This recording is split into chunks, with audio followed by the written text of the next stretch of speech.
महाराष्ट्र और झारखंड विधानसभा चुनाव के साथ ही 14 राज्यों के 18 विधानसभा और 2 लोकसभा सीटों के लिए भी वोटिंग का काम पूरा हो गया है। इस बार के चुनाव में आचार संहिता की जमकर धज्जियां उड़ाई गई।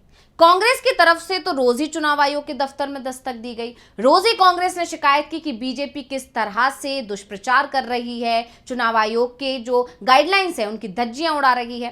बीजेपी की तरफ से किए जा रहे दुष्प्रचार और भड़काऊ बयानबाजी की शिकायत लगातार कांग्रेस की तरफ से ली गई। लेकिन सबसे बड़ी बात तो ये कि चुनाव आयोग इस तरह के दुष्प्रचार को रोकने में पूरी तरह से असफल साबित हुआ। इससे पहले हरियाणा विधानसभा चुनाव की धांधली को लेकर भी बड़े खुलासे किए गए हैं। एक रिपोर्ट सामने आई है जिसमें बताया गया है कि कैसे जिन सीटों पर चुनाव आयोग के आंकड़ों में वोटिंग खत्म होने के बाद 10% से ज्यादा वोटों का अंतर आया, वहां बीजेपी को जीत मिली और जहां यह अंतर 2% के करीब का रहा है वहां कांग्रेस जीत गई।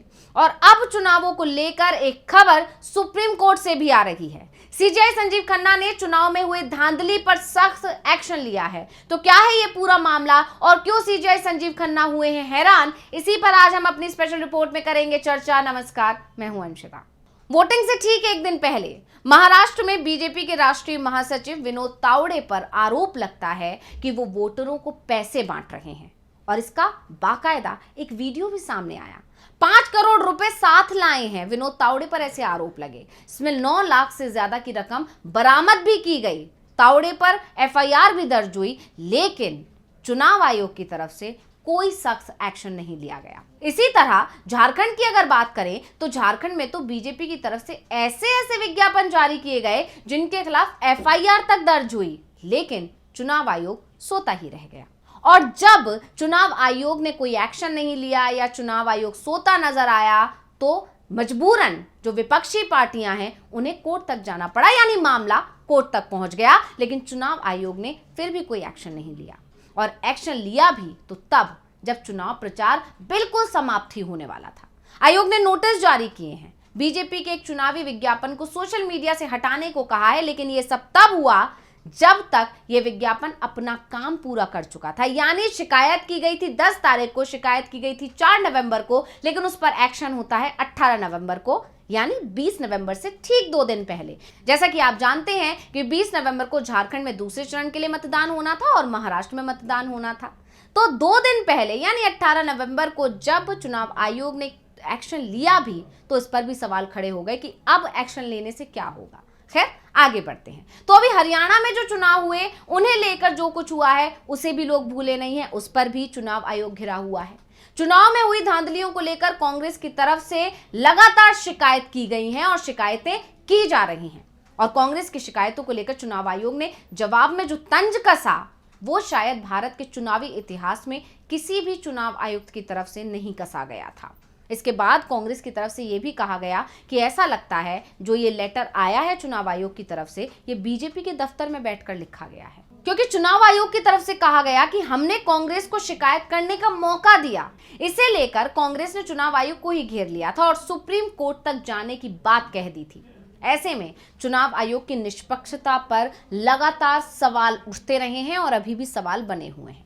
सुप्रीम कोर्ट तक हरियाणा चुनाव का मुद्दा पहुंचा भी था। उस समय जस्टिस डीवाई चंद्रचूड़ सीजेआई थे और सुप्रीम कोर्ट ने याचिकाओं को खारिज कर दिया था। लेकिन अब जस्टिस संजीव खन्ना के सीजेआई बनने के बाद कोर्ट के तेवर अलग ही दिखाई दे रहे हैं। यहां तक कि जो सीजेआई संजीव खन्ना है वो पूर्व सीजेआई चंद्रचूड़ के फैसले भी पलट रहे हैं। एक के बाद लगभग 3 फैसले एक के बाद एक वो अभी तक पलट चुके हैं। तो ऐसे में दावा यह भी किया जा रहा है कि अगर महाराष्ट्र और झारखंड में किसी तरह की गड़बड़ी की शिकायतें मिलती हैं तो इंडिया गठबंधन नतीजों को लेकर सुप्रीम कोर्ट पहुंच सकता है। और जिस तरह से अभी तक संजीव खन्ना के तेवर हैं या रुख हैं, उससे इंडिया गठबंधन को कुछ उम्मीदें हैं कि फैसला उनके पक्ष में आ सकता है। तो कांग्रेस की तरफ से तो अपनी लीगल टीम को तैयार रहने के लिए पहले ही कह दिया गया है और इसी बीच एक और चुनाव से जुड़ा मामला सुप्रीम कोर्ट पहुंच गया।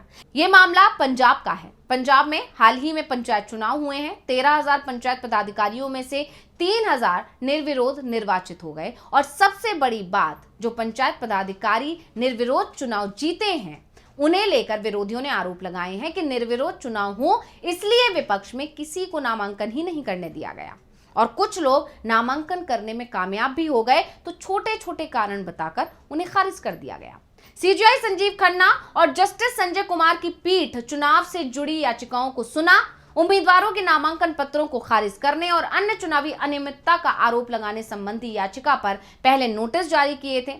जब सीजेआई को बताया गया कि 25% से ज्यादा उम्मीदवार निर्विरोध चुनाव जीत गए हैं, तो उन्होंने आश्चर्य व्यक्त किया। सीजेआई ने कहा कि ये बहुत अजीब है, मैंने ऐसे आंकड़े कभी नहीं देखे, ये बहुत बड़ी संख्या है। एक वकील ने दावा किया कि चुनाव के दौरान एक उम्मीदवार का चुनाव चिन्ह हटा दिया गया था, जिस पर सीजेआई ने हैरानी जताई। सुनवाई के दौरान सीजेआई ने कहा कि पीड़ित व्यक्ति निर्वाचन आयोग के समक्ष चुनाव याचिका दायर कर सकते हैं और आयोग को 6 महीने में उन पर फैसला करना होगा।